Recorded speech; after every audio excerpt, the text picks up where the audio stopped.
Hey, this is gonna be a gore tutorial for everybody who is asking about it. I'm gonna be showing you guys the ethical way to source your gore and how to get good references without basically desensitizing yourself from things you see online. I used to find a lot of images online and I was like, yeah, I'm kind of desensitizing myself. I'm going to stop doing this. So generally, the easiest way to get your references for like organs and stuff like that, look up academic drawings and images of the organs inside the body. Like, it will show you the whole rundown of the digestive system, and that's just for the shape, the placement.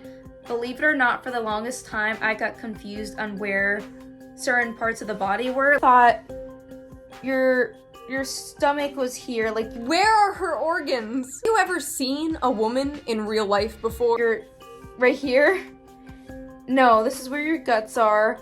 Your stomach's actually closer to your rib cage, which kind of makes more sense if you think about it. The source that you can reference is movies. A lot of movies have artificial gore. Obviously, some are more inaccurate than others. Some are more realistic.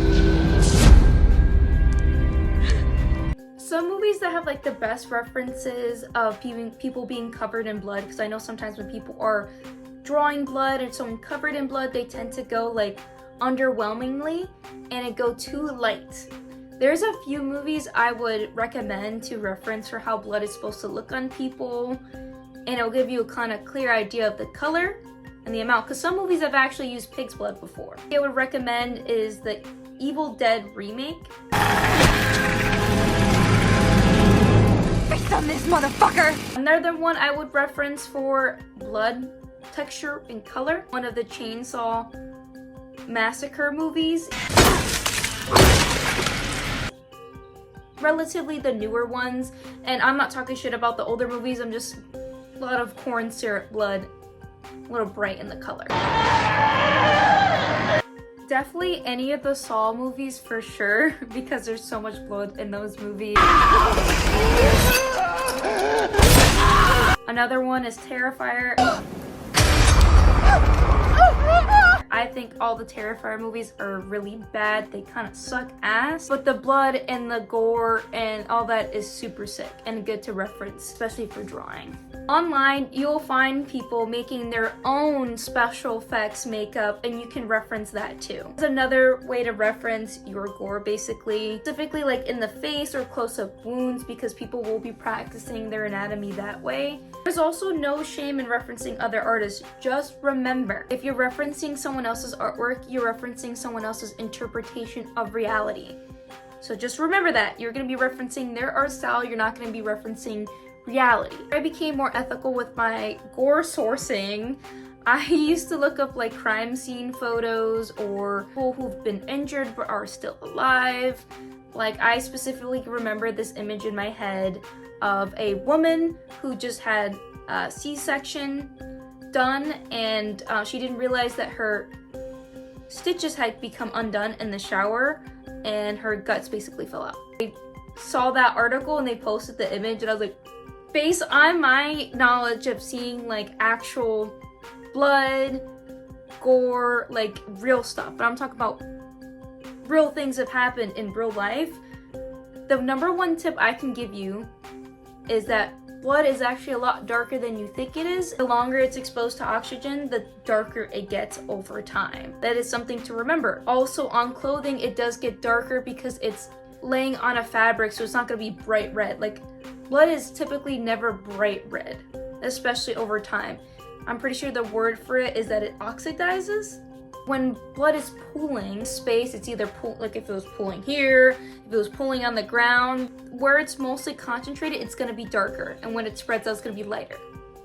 That makes sense. It has a very interesting consistency. You can also remember, like, if you it cuts in real life, you can see how the blood looks over time and how it clots and clumps and all that stuff. That's what I kind of reference, like when I remember I've had wounds before. When I've gotten a nosebleed, I was smeared on myself and I'm like, yeah, that looks about right. Another gore mistake or blood mistake I typically see when people are drawing or creating gore is not enough blood, because if someone has like their intestines hanging out or their guts hanging out, there needs to be so much more blood and gore like just coming out like this. If you look into anatomy where the arteries and veins are, blood comes out differently depending on those things.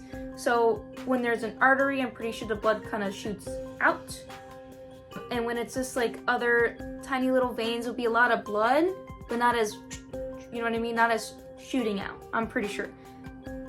Any medical people can correct me on that, but there's a difference depending on where the injury is, how much blood will be coming out. That part is correct. That is something you want to remember. Make sure blood is dripping. A lot of people don't make the blood drip down or pool. Just remember it pools, okay? And don't be afraid to put your character in some sort of space or for a reason why they're, you know, is coming out of them, because it can make your drawing kind of feel empty and unrealistic. Remember with shading too, blood is pretty shiny. It's wet. Don't forget to add your little shiny little to give it that glare and that extra effect in your blood and your intestines and your gore. It makes it look significantly more realistic.